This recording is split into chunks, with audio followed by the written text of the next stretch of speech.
Doctor के हाथ से पर्चा लेते ही जूही की आंखों के आगे अंधेरा छाने लगा। बेचारी आज बहुत परेशान थी। होती भी क्यों न, मां को कैंसर की बीमारी जो थी। इधर 6 महीने से तो उनकी सेहत गिरती ही जा रही थी। वे बेहद कमजोर हो गई थीं। पिछले महीने मां को अस्पताल में भर्ती कराना पड़ा। ऐसे में पूरा खर्चा जूही के ऊपर आ गया था।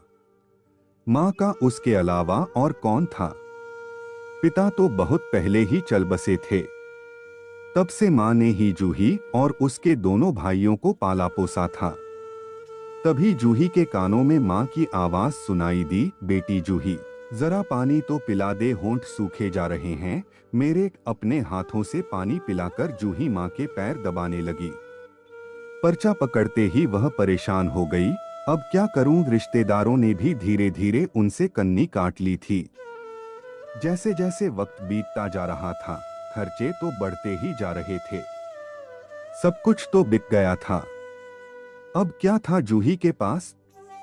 तभी जूही को सुभाष का ध्यान आया। उसकी परचून की दुकान थी। वह शादीशुदा और 2 बच्चों का बाप था। जूही उसकी दुकान की तरफ चल दी। सुभाष जूही को देखकर चौंका और उसके अचानक इस तरह से आने की वजह पूछी। आज मेरी याद कैसे आ गई, कहकर सुभाष उसकी कमर पर हाथ फेरने लगा। जूही ने कहा, वह लाला जी, मां की तबीयत काफी खराब है।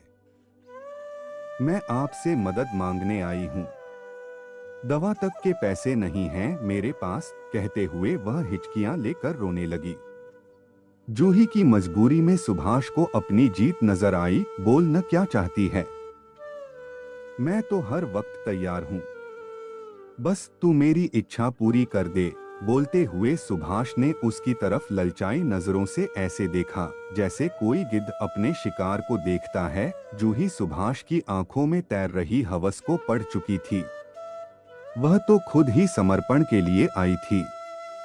हालात से हार मानकर वह उसके सामने जमीन पर बैठ गई। आखिर चारा भी क्या था उसके पास समझौते के सिवा। जीत की खुशबू पाकर सुभाष की हवस दोगुनी हो गई थी। उसने अपने मन की कर डाली। थोड़ी देर बाद सुभाष ने जूही को रुपए देते हुए कुटिल मुस्कुराहट के साथ कहा, कभी भी कैसी भी जरूरत हो मैं तुम्हारी मदद के लिए तैयार हूँ। बस एक रात के लिए तू मेरे पास आ जाना। खुद को ठगा हुआ महसूस करते हुए जूही वापस अस्पताल आ गई। उसने दवा और अस्पताल के बिल चुकाए। वह मन ही मन सोच रही थी, आज तो मैंने समझौता करके मां की दवाओं का इंतजाम कर दिया, लेकिन अब आगे क्या होगा यही नहीं।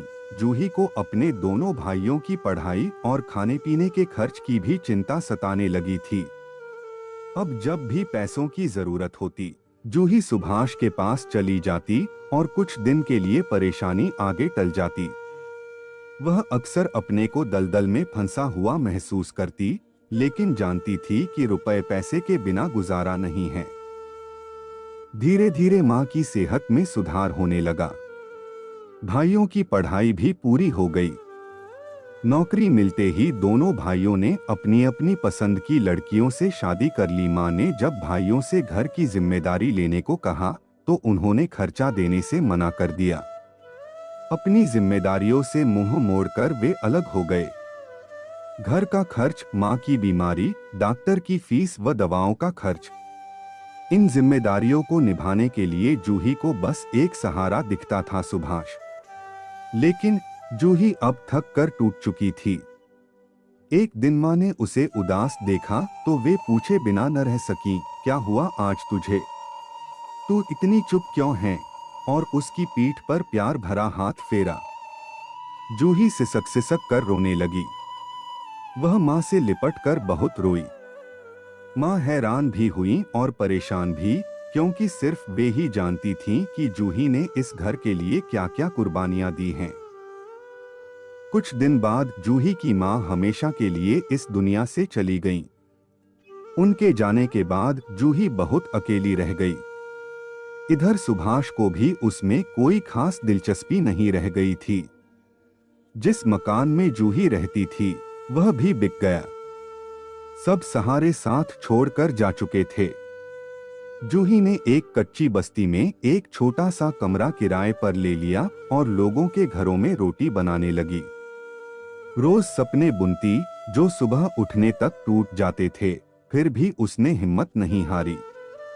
पर शरीर भी कब तक साथ देता। अब जूही बीमार रहने लगी थी। तेज बुखार होने की वजह से एक दिन सांसें थमी तो दोबारा चालू ही नहीं हो पाईं।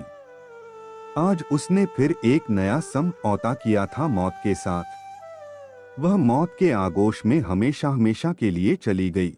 आपका समय निकलकर हमारे साथ था, इसके लिए आपका धन्यवाद। अगली बार फिर से मिलते हैं नए और रोचक वीडियो के साथ। चैनल को सब्सक्राइब करना न भूलें। धन्यवाद और शुभकामनाएं।